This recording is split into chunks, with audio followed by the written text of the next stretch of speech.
limiter, and away they go. Rico gets moving, but Alvaro Carpe it is. Carpe is the man who's got the hammer down and comes around the outside and hangs on to the lead. Wow, very steadily through turn one for quite a few riders there. Another sluggish start, unfortunately. Suffer a similar fate to Joel Pons, but Quiles then, he's in fifth now. Got to keep an eye on him. It didn't really matter too much back in the Mans, that sluggish The race. Oh, and he clearly just slid out quite a high speed there. Not used to, well, we see quite often see crashes like that. Cormac Buchanan is great, mate. Lead the way. Yes, he is, and superb. It's the Spaniards, Uriarte, Carpe and Quiles. Patamara in a very strong fourth place. Peroni is there. And it's Jack Pottesan, the Thai rider, that went down with him, unfortunately, but it says both riders, and he's followed by Veda Pratama, Stand Up Indonesia. And that is Jack. I'm on the wrong bike. Oh, dearie me. Oh, well, that's an absolute classic. We've seen that nearly happen in other races. Pratama now, as I said just before the race, Brian said that, you know, he just didn't get it all together for qualifying. Well, he's got it all together now, but Quiles comes underneath him to take the lead. Because here he is, a lap later, leading the way. I would say that probably is a bit of improvement for him then.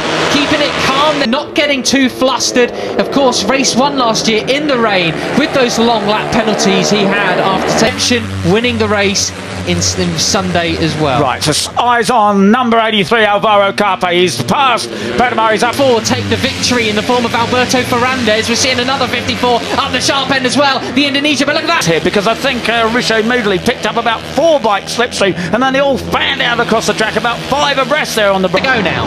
Right, and Valentin Peroni got it all wrong there, ran wide, and Maximo Quiles went underneath him, so it is the 28 of Quiles. Order then, Hakim Danish, he started in 6th place, been pushed down to 10th now, which he'll be disappointed with. Christian Daniel up from superb FP2 from him, saw him in 5th place overall. And what is it? We've got about 10 bikes there, haven't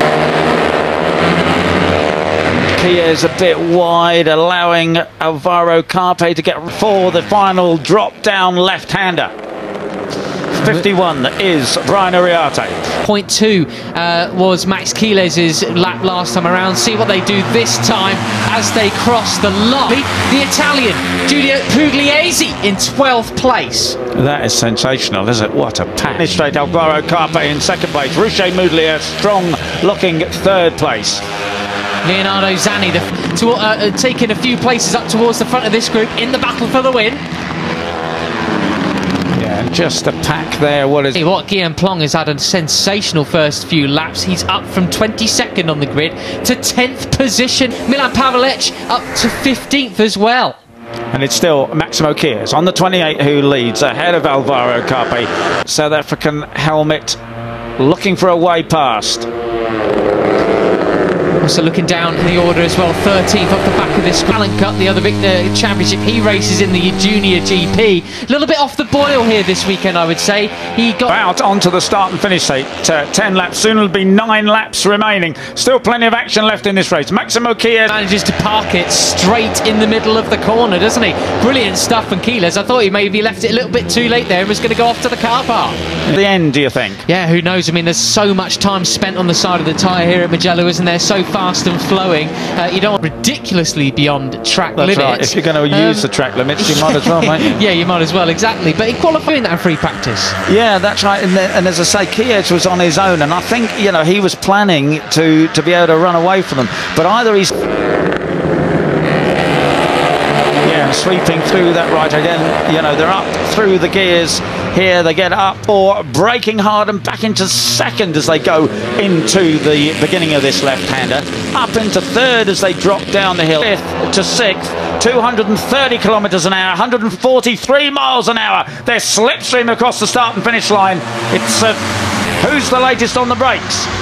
Looks like it's Carpe, or is it Quiles? Quiles moves up the inside of Uriarte then, because sensational. Absolutely superb stuff. Absolutely nobody seems to have an advantage at the moment, and they have. He's in 8th place. and the whole pack behind him, another 5 guys, so it could still build into an... But P8 and about 1.6 seconds off the lead is doing him very, very well indeed. So Maximo, especially if you're picking up the slipstream as well as he did. So Chies has the advantage now, only just from Carpe Uriarte. As well to Vader Pratama in 4th. This is the best we've seen of him. We quite often see him in the opening laps fighting up towards the front, but normally about this time he's moving. I don't know, it's something, isn't it? Because certainly, as you say, Furusato, that was sensational what he did that day. Anyway, they fan out across the track. Who's going to be last? And again, number 28 is off on the green, Maximo Chies. I wouldn't be surprised to find him get a warning very shortly. Unfortunate, we see to the pits here. Back with the leaders. Whoa, it is the 54 of Vader Pratama back in front again. 3 abreast into Arabiyama, leading the way. The rider with the praying mantis on the back of his helmet. I'm not sure what adjective I can use from a praying mantis, but hey, it's so either. It still is, you know, Carter Thompson and co within the chance of being in the big battle here. The pace is getting a lot of minute lap times, and that's about what they're running now. So the pace is getting better and better. Right, they're down through the big sweeping left-hander and the 15-year-old. He has the advantage, and the guys know they've got to go after him. There we are, the Spanish trio are coming after in distance now, and it's starting to heat up already. No sign of the rain or thunderstorms. It's all hell for leather as we finish this race. And Chies has, you know, come... Yeah. Get off! Thank you, into pit lane. There we are. That's good, thanks. San Donato they come. And who's laid on the brakes? Is it the 54 of Vader Pratama? Ooh, who are we looking forward from? Is that Kilos? I think it is. Towards... It certainly is Brian Uriarte in front. The 83 of Alvaro Carpe in a very close second.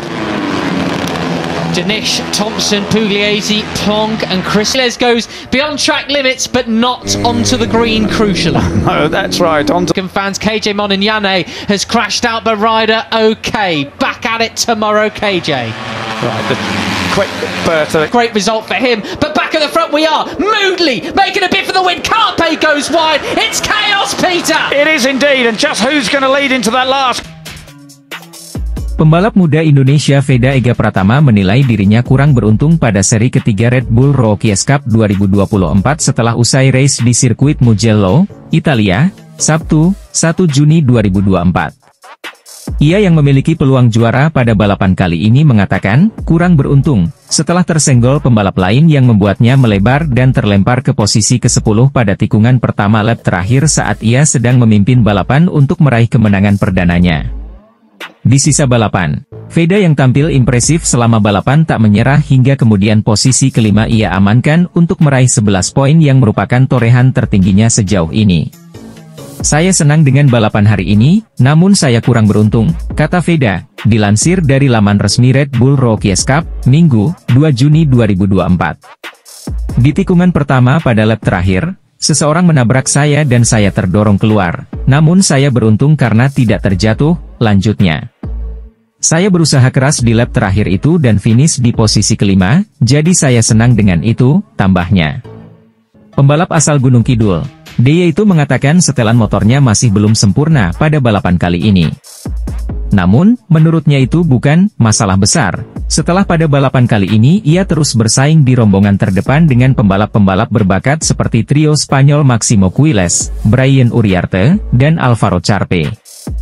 Motornya tidak terlalu sempurna tapi itu bukan masalah besar bagi saya dan saya terus belajar dari para pembalap papan atas, tutupnya. Veda kini duduk di posisi ke-8 klasemen sementara dengan 31 poin.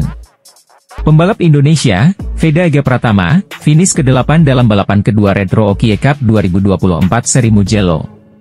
Veda Ega Pratama sempat merangsek ke posisi 5 besar tetapi tidak dapat mempertahankannya dalam balapan yang dihelat di sirkuit Mugello, Toscana, Italia, Minggu, 2 Juni 2024.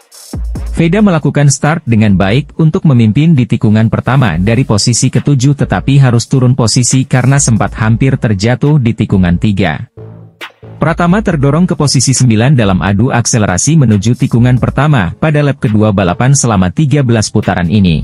Peluang belum habis karena Veda masih berada dalam grup pembalap terdepan.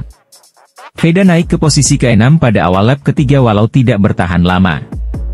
Veda turun ke posisi 9 karena mengambil jalur lomba yang lebih lebar pada lap keempat. Menjaga posisi di tikungan 1 San Donato di mana pembalap bisa mengerem dari kecepatan 230 kpj masih menjadi pekerjaan rumah bagi Veda. Tikungan berbentuk parabolika yang didahului lintasan lurus panjang yang menanjak itu menjadi mimpi buruk Veda pada balapan pertama, Sabtu, 1 Juni 2024. Penampilan luar biasa pembalap Indonesia Veda Ega Pratama di race 1 Red Bull Rookies Cup 2024 Italia di sirkuit Mugello. Pengungkapan luar biasa ini bukan datang dari kita melainkan dari komentator tayangan langsung race 1 Red Bull Rookies Cup 2024. Adalah Matt Dunn dan Peter Clifford yang menjadi komentator race 1 RBRC 2024 Italia yang berlangsung 12 putaran. Sirkuit Mugello dengan panjang 5,245 km merupakan pengalaman yang sama sekali baru bagi Veda Ega, begitu panggilan akrab Veda Ega Pratama. Meskipun Peter Clifford menyanyikan komentator tayangan langsung RBRC yang juga merupakan sosok penting di era pergantian MotoGP 2, tak keempat tak di awal 2000-an. Dia adalah manajer tim Red Bull Yamaha WCM yang menukangi Simon Cravar, Regis Laconi dan juga Gary S1MCH Pronunciation Choi. Bahkan pernah menjalani proyek MotoGP 4 tak dengan skuad WCM bangun mesin dan kepuasan sendiri. Terhitung 2007 bergabung dalam proyek pembibitan pembalap muda Red Bull Rookies Cup. Peter Clifford berperan berpengalaman dalam menyaring bibit muda pembalap masa depan MotoGP. Pria ramah ini mengungkapkan bakat balap Indonesia Veda Ega Pratama di kiprah perdana RBRC musim ini. Bahkan Veda Ega nyaris tidak bisa menjuarai balapan 1 RBRC Mugello jika tidak terkena sandwich pembalap lain di tikungan pertama sirkuit Mugello, San Donato. Hingga akhirnya gagal mengikuti pemimpin terdepan, hingga finish 5 di race RBRC Italia 2024 sirkuit Mugello. Peter Clifford mengatakan untuk ukuran balap yang perdana tampil dan juga menghadapi sirkuit baru, Veda Pratama tampil cukup luar biasa di balapan 1 Red Bull Rookies Cup 2024 Italia di sirkuit Mugello, ungkap Peter Clifford. Bahkan dia juga mengungkapkan dengan modal pengalaman di race 1 dan Veda Ega mampu mempertahankan performa sama. Red Bull MotoGP Rookies Cup melanjutkan putaran ketiganya yang akan berlangsung di sirkuit Mugello, Italia. Pada hari Jumat kemarin, para peserta telah menjalani sesi latihan bebas 1 dan 2 serta kualifikasi. Hasil cukup baik diraih pembalap Indonesia, Veda Ega Pratama. Setelah kesulitan pada FP1 dan FP2 di mana Veda terlempar dari posisi 10 besar, namun pembalap asal Gunung Kidul itu menorehkan hasil lebih baik saat kualifikasi. Veda dengan nomor start H54 berhasil menempati posisi ke-7. Tentu saja ini menjadi langkah awal yang bagus bagi pembalap binaan Astra Honda Racing Team tersebut. Start dari 3 baris terdepan bisa menjadi modal untuk mendulang podium. Saat ini, putra dari mantan pembalap nasional Sudarmono itu menempati posisi ke-9 klasemen sementara dengan 20 poin. Perjuangan Veda untuk mengibarkan bendera merah putih di kancah dunia tentunya masih sangat panjang. Pembalap asal Indonesia, Veda Ega Pratama siap menghadapi putaran ketiga Red Bull Rookies Cup 2024 yang akan berlangsung di sirkuit Mugello. Sebagai pendatang baru di ajang bergengsi ini, Veda Ega telah menunjukkan performa mengesankan dengan berhasil mengumpulkan 20 poin dan menempatkan dirinya di posisi ke-9 klasemen sementara. Debut Veda Ega di Red Bull Rookies Cup 2024 memang luar biasa. Di tengah persaingan ketat dengan para pembalap muda berbakat dari berbagai belahan dunia, Veda mampu menunjukkan kemampuan yang luar biasa di atas lintasan. Dengan total 20 poin yang berhasil diraih, Veda membuktikan bahwa ia adalah salah satu pembalap yang patut diperhitungkan di ajang ini. Putaran ketiga yang akan berlangsung di sirkuit Mugello menjadi tantangan berikutnya bagi Veda. Sirkuit yang dikenal dengan lintasan cepat dan tikungan tajam ini akan menguji kemampuan teknik dan strategi dari setiap pembalap. Dengan pengalaman dan kepercayaan diri yang semakin meningkat, Veda diharapkan dapat tampil lebih baik dan bahkan berpeluang untuk meraih podium. Performa Veda yang konsisten sejak awal musim ini tidak hanya memberikan harapan besar bagi dirinya untuk tampil lebih baik lagi. Kejuaraan Red Bull Rookies Cup 2024 kembali digelar akhir minggu ini, 1-2-5-2024. Berlokasi di sirkuit Mugello, artinya akan bareng kejuaraan MotoGP Italia 2024. Ada satu pembalap Indonesia di ronde Red Bull Rookies Cup Italia. Ia adalah Veda Ega Pratama.